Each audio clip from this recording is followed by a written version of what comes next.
बहुत से लोग सनातन में पीपल की पूजा करते हैं। कौन कौन करते हैं पीपल की पूजा? जो नहीं करते हैं वो करना शुरू कर दो। कुछ नहीं कर सकते तो कम से कम पीपल पे जल चढ़ाना शुरू कर दो। 5 मिनट की ये कहानी मैं आपको सुना रहा हूं। इस कहानी को ध्यान से सुनना। रविवार के दिन पीपल को जल नहीं चढ़ाना चाहिए। रविवार के दिन न तो तुलसी को जल चढ़ाया जाता है और ना ही पीपल को। शनिवार की शाम को अगर आप दीपक भी जलाएं पीपल के नीचे, इसका बहुत बड़ा फल है। एक बहुत अच्छी कहानी 5 मिनट की है, इसको जरा सुन लें और उसके बाद में फिर आगे कथा बढ़ाएंगे। एक ब्राह्मण थे, वन में रहा करते थे। पीपल का एक वृक्ष उनके आश्रम में था, उन्हीं के आश्रम में था। और उनका एक ही काम था कि नित्य पीपल को जल चढ़ाते थे और पीपल की सेवा किया करते थे, प्रदक्षिणा किया करते थे। एक बार यमराज ने उन्हीं के नाम राशि को लाने के लिए कहा कि तुम ले आओ, फलाने को ले आओ। और यमराज के दूत गलती से इन ब्राह्मण देवता को ले गए। और जब ब्राह्मण देवता को ले गए तो यमराज के पास प्रस्तुत किया। यमराज के साथ जब सामने प्रस्तुत किया तो भगवान यमराज ने देखा कि ये इनको क्यों ले आए, इनका तो समय नहीं, ये तो बड़े तपस्वी ब्राह्मण है, इनको क्यों लेके आए तुम? तो उन्होंने कहा कि हमसे गलती हो गई, आप हमने समझा आपने इन्हीं को बुलाया। बोले इनको नहीं बुलाया था, एक व्यक्ति मर गया उसे लाने के लिए बोला था तुम्हें, इनको क्यों ले आए? ये तो बड़े तपस्वी हैं, पीपल की पूजा करते, नारायण की पूजा करते। तो बोले अब तो अपराध हो गया, अब तो क्षमा मांगे। यमराज के दूत भी कहे महाराज क्षमा कर दो, हमको क्षमा कर दो, ये तो अपराध हो गया हमसे। बोले कोई बात नहीं। तो यमराज बोले कि अब आप चले जाओ। बोले चले जाएंगे, पर एक काम करो, पहले हम सब नरकों को देखना चाहते हैं कि यहां कौन कौन से नरक हैं और किस किस को कितना दुख मिलता है। उन ब्राह्मण देव को लेकर वो नरकों की ओर गए धर्मराज, और वहां जाकर देखा तो सब लोग बड़े दुखी थे।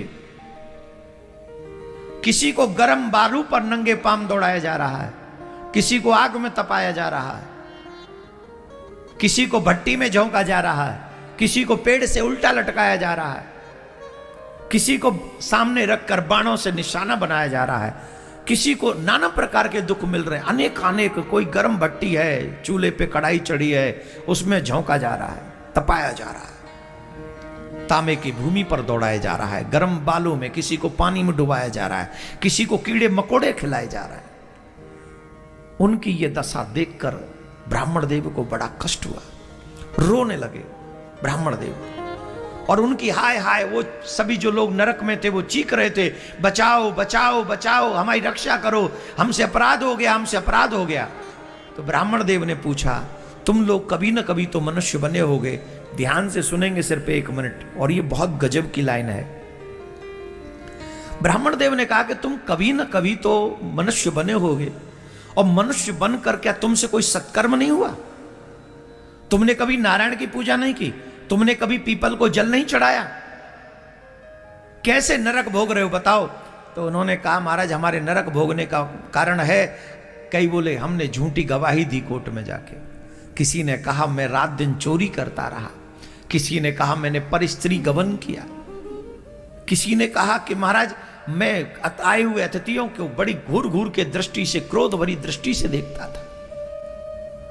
अनेक पापी थे, नाना प्रकार के पाप करते थे। मैंने अपने माँ बाप का अपमान किया, मैंने वेदों की निंदा की, मैंने पुराणों की निंदा की, मैंने भक्तों की आदि आदि इतनी बातें सुनाते रहे। भगवान ब्राह्मण देव बोले तुमने इतने पाप किए, तुमसे कोई सत्कर्म नहीं हो? बोले एक भी सत्कर्म हमने नहीं किया। तो धर्मराज ने कहा चलिए अब आपका हो गया, आपने नरक देख लिया, आप निकलिए, चलिए अब आप नीचे जाइए। ब्राह्मण देव ने कहा मैं नहीं जाऊंगा। बोले क्यों? बोले इतने लोगों को दुखी देखूं तुम्हारे नरक में, और इतने लोगों को दुखी देखकर भी मैं शांत रहूं और मैं लौट जाऊं, तो मैं काहे का ब्राह्मण? उन्होंने वही प्रार्थना की भगवान से और कहा अगर मैंने एक क्षण भी हे नारायण तुम्हारी सच्चे मन से तपस्या की हो, सेवा की हो, तो आप मेरे ऊपर कृपा कर दीजिए। क्या? बोले जो नरक में ये दुख भोग रहे इनको नरक से मुक्त कर दीजिए। महाराज ब्राह्मण देव का यह संकल्प हुआ कि वो सब पापी उनके संकल्प भर से वो शरीर त्याग कर दिव्य दिव्य रूप बनाकर भगवान के स्वर्ग की जाने के लिए तैयार हो गए। सब जाने लगे, नरक खाली होने लगा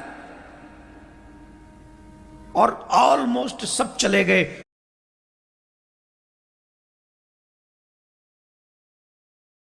कुछ पापी लोग बचे रह गए, उनका कल्याण नहीं हुआ। बोले उनका कल्याण? तब नारायण भगवान प्रकट हुए। यमराज ने कहा प्रभु ऐसा इन ब्राह्मण देवता ने क्या कर दिया कि 1 सेकंड में सब नरक खाली हो गया और फिर कुछ पापी और बचे रह गए। कुछ पापी और बचे रह गए, इनका कल्याण क्यों नहीं हुआ? 2 प्रश्न है, ये इनका कल्याण कैसे हो गया और ये बचे कैसे रह गए? भगवान ने कहा सुनो, ये ब्राह्मण साधारण नहीं है, इन्होंने नित्य पीपल की पूजा की है और वृक्षों में पीपल मैं हूं, वृक्षों में पीपल मैं हूं। तीनों देव पीपल में वास करते हैं, ब्रह्मा विष्णु महेश, तीनों देव। और जो इन ब्राह्मण देव ने जो जल चढ़ाया है उससे मैं तृप्त हूं और इनका इतना तप है कि इनके संकल्प मात्र से ये सब बड़े से बड़े पापी इनका कल्याण हो गया। पर महाराज ये बचे हुए कौन रह गए? बोले ये बचे हुए वो लोग हैं जिन्होंने पीपल काटे हैं, इन्होंने पीपल काटे हैं और जिन्होंने पीपल काटे हैं उनका कल्याण नहीं हुआ, वो नरक में रह गए। और ये ब्राह्मण देव धन्य हैं कि खुद तप करके भी, व्रत करके भी इन लोगों के दुखों को इन्होंने समझा और उनका कल्याण कर दिया, उनका बेड़ा पार कर दिया। भगवान प्रसन्न होकर गए। मैं आपसे एक बात कह रहा हूं, अब ये कहानी सुनाने का रीजन क्या है? पूछो पूछो। आप एक कर्म करें, हम लोगों से कभी न कभी कोई न कोई त्रुटि हुई है कि कभी पीपल उखाड़ दिया, काट दिया, जो भी हुआ। कई घरों में पीपल हो जाते हैं, अब वो अपराध तो हुए तो नरक में जाना पड़ेगा फिर, और बचे जा सकते अभी मनुष्य रहते रहते। और कैसे? कम से कम 5-5 पीपल के वृक्ष रास्ते में लगाएं कहीं, जो आते जाते हुए लोगों को छांव मिले उसके, और तब तक उनकी देखभाल करें जब तक वो बड़े न हो जाएं। और इतना आप कर सकते हैं। 5 पीपल मेरे विचार से 50 रुपए से भी कम में आ जाएंगे, 50 रुपए भी नहीं लगने। अब चाहते हो तुम्हारा कल्याण हो, तुम चाहते हो नरकों से बचें, तो 5 पीपल के वृक्ष आप सब अपने द्वारा लगाएं, पीपल को जल दें, रविवार को जल न दें, ये ध्यान रखें। और अगर शनिवार को दीपक भी जला दें तो तुम्हारा कल्याण होने से कोई नहीं रोक सकता, निश्चित कल्याण।